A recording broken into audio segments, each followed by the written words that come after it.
nanoscale weather machines, some barely visible to the human eye. Keeping track of troops in Iraq, the military is already using some type of GPS on some soldiers, but what more can be done? CNN's Brian Todd takes a look in this week's Tech Effect.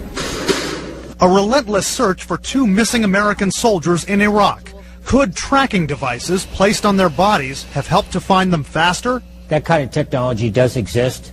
Obviously, it's not down to fine microchips at this point, but it does exist and is used in this theater by certain forces when they're conducting the specialized type missions. Even without definitive proof, cloud seeding continues to be practiced in over 34 countries worldwide. But silver iodide and dry ice nuclei are Stone Age technologies compared to today's higher-tech particle payloads. The most amazing of these belong to a family of weather mod devices that are so small you might not see one, even if it was floating in your eye. Ranging from the ultra-tiny to the nearly invisible, these are the revolutionary micro-machines that will be the workhorses of any world weather control system. They're MEMS, micro-electromechanical sensors.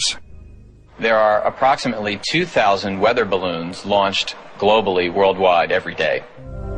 Those balloons play a huge role in helping us predict and potentially control our weather. But what if we could launch 10,000 weather balloons a day, or 10 million? That's exactly the theory behind GEMS. GEMS are global environmental MEMS sensors, a concept that we have come up with that deals with a massive wireless network of airborne probes. The idea is to release 10,000 or more of these dust-sized probes every day from airplanes, stratospheric platforms, or satellites. Like weather balloons, the probes would monitor weather information over every kilometer of the Earth's surface at a resolution that is today unheard of. We envisioned that the GEMS probe itself would have a bio-inspired design, something like a maple seed or a dandelion seed that actually incorporates the constructs of nature to achieve aerodynamics and buoyancy. With an ongoing stream of millions of measurements, the accuracy of our picture of the atmosphere could improve 1,000 times over. There's every reason to be optimistic that simply having more measurements of the atmosphere will lead to improved forecasts. It's also possible that the GEMS themselves could be made to play an active role in cloud dynamics. In effect, cloud seeding with 1 million microscopic computers.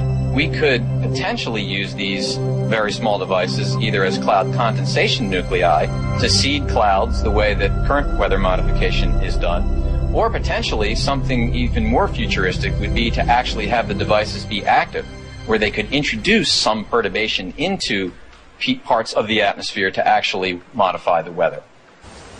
But if GEMS are heavier than air, what will happen when these millions of probes finally fall to Earth? When the GEMS probes land on the surface, either in the water or on the land, they would continue potentially to provide surface observations. But what about the ones that end up on your picnic table or in your hair? At the sizes we're talking about, if you actually inhaled one or got one in your mouth or one in your eye, it would probably be no different than, say, a speck of dust or a particular particle in the atmosphere that you would get in. You'd probably sneeze it out or cough it up. Useful as nanotechnology will be to weather observation and prediction, there's no question that it will also play a significant role in military weather operations. But in the future, every square inch of every city will be alive with intelligence.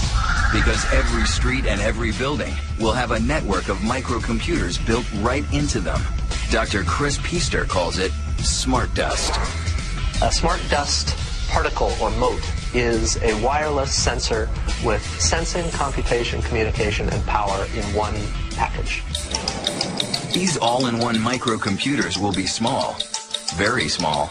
The size of a mote today is about the size of a grain of rice. And we've shown that we can make the circuitry small enough and light enough that eventually it will be possible to make things that are on a sub-millimeter size scale. Tiny specks of computer smart dust will form a vast invisible network that can help manage the infrastructure of even the largest city. Smart cities in the future will take this low-power, inexpensive, small technology and basically distribute it everywhere. These tiny computers record information about their surroundings, information they can send to other computers So it's or got to to you. have come then from the environment.